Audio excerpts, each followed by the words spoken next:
भारत का education sector ऐसा था जहां पर शायद जो आपके दादाजी ने पढ़ा था वही आपके पिताजी ने पढ़ा और वही आपने भी पढ़ा, लेकिन अब एजुकेशन सेक्टर पूरी तरह से बदल जाएगा क्योंकि न्यू एजुकेशन पॉलिसी लागू हो चुकी है। इस वक्त हमारे साथ रूपा वासुदेवन जी हैं, चांसलर और फाउंडर हैं यूनिवर्सिटी की। मैम, पूरा जो एजुकेशन सिस्टम है अब वो बदलने वाला है। ये कहा जा सकता है कि एजुकेशन के सेक्टर में भारत अब महाशक्ति बन जाएगा, सुपर पावर बन जाएगा। सबसे पहले तो बताओ चांसलर, मैं आपसे ये जानना चाहती हूँ कि आप इस बदलाव को कैसे देखते हैं?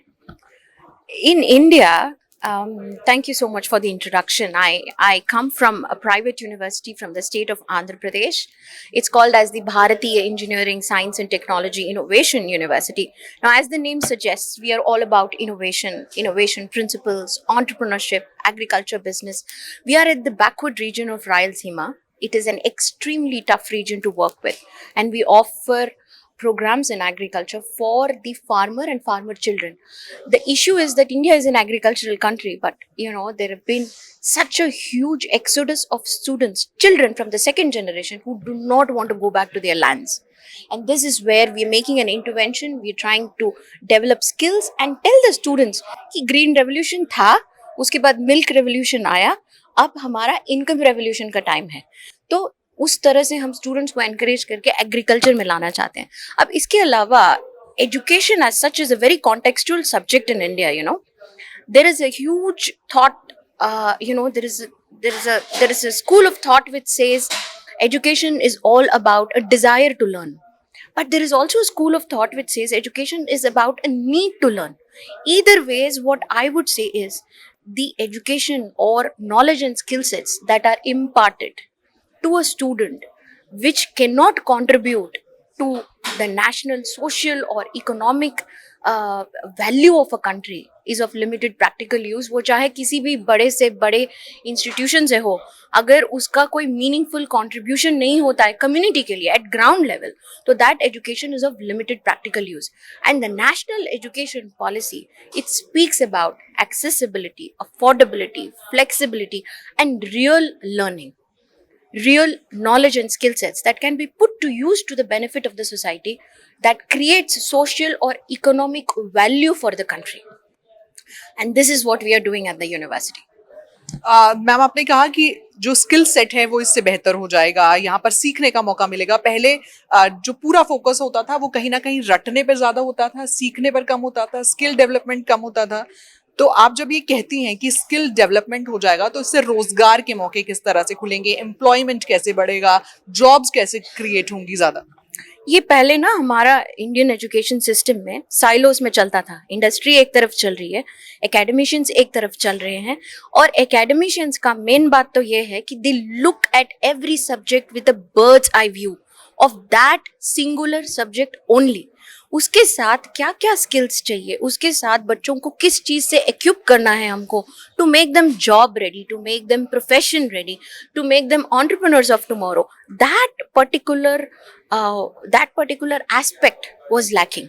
Today we are all quite enthused, encouraged to move further in terms of ensuring कि dual degrees करें बच्चे. यूजीसी का नया गाइडलाइंस ये है. पहले तो हमको ये बोला जाता था कि नहीं, डुअल डिग्री नॉट अलाउड, ट्वाइनिंग आप इंटरनेशनल यूनिवर्सिटीज के साथ करो, नॉट अलाउड. अच्छा, इंडस्ट्री ने एक डिप्लोमा दे दिया, हमने उसके साथ मैप करके एक डिप्लोमा दे दिया, उसको डिग्री मान के चल गए, not allowed. But today we have a huge landscape, a huge spectrum that has opened up for universities in private and state space, which can be targeted and which can be completely utilized to make user experiences more profound. I would like to say that, universities such as ours are uniquely positioned to bring in traditional expertise, जो हमारा core है, with digital innovations and skills to make learner experiences more insightful, more profound, which is aligned to the future of work. रूपा जी, सुनने में बड़ा अच्छा लगता है कि आप 2 डिग्री एक साथ कर सकते हैं, आप फिजिक्स के साथ म्यूजिक पढ़ सकते हैं, लेकिन ये कहीं ना कहीं उतना चैलेंजिंग भी है जो शायद आप समझा पाएंगे क्योंकि आप चांसलर हैं, फाउंडर हैं एक यूनिवर्सिटी की।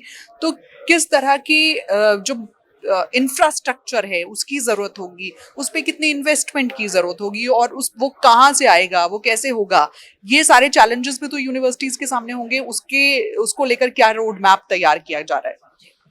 आप बिल्कुल सही बोल रही हैं। एक तरीके से ये chaos भी हो सकता है, you know, when you try and have some type of student telling me कि मैं तो इंजीनियरिंग कर रहा हूँ, मुझे इंजीनियरिंग के साथ साथ एग्रीकल्चर भी करना है। अब दोनों भी इतने इंटेंसिव प्रोग्राम्स हैं कि आप इस चीज़ को मैप कर ही नहीं सकते हो कभी।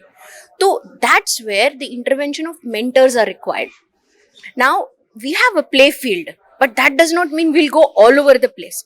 As you rightly said, there has to be some norms, there has to be a roadmap that has to be finalized within the university system itself, with faculties, with students, with experts, with industry. All stakeholders have to come together to ensure that, you know, we will have a robust system. We will provide students with this course, these supplementary programs, and give a playfield to the students to work with. But we cannot just go all over the place and make it all a mess and chaos. So you're right, it has to be very meticulously planned and executed, and private universities are uniquely positioned to do that.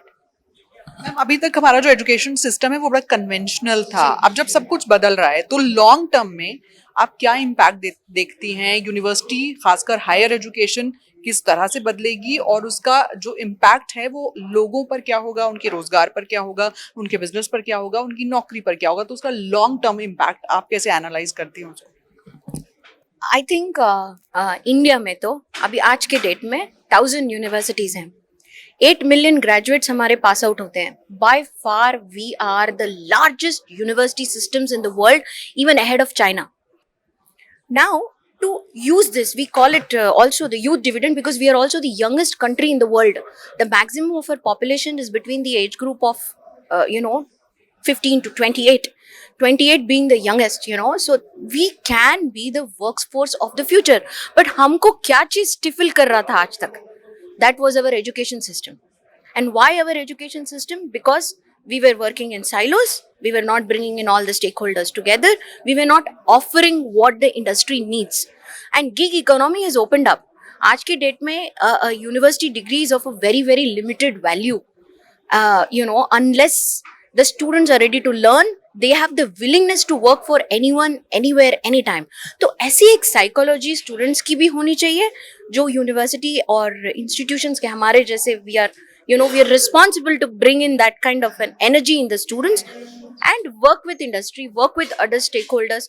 Definitely there will be a long term impact in terms of employability, not only for India, we can be the workforce of the world. Thank you so much doctor Rupa, आपने इतनी अहम जानकारी दी। तो doctor रूपा ये बता रही हैं कि किस तरह से ये जो नई एजुकेशन पॉलिसी है, जो नई एजुकेशन सिस्टम को तैयार करेगी, ये बेहद अहम है, और इससे सिर्फ देश ही नहीं बल्कि पूरी दुनिया में भारत का डंका बजेगा। Rufi Zaidi, DNP news India.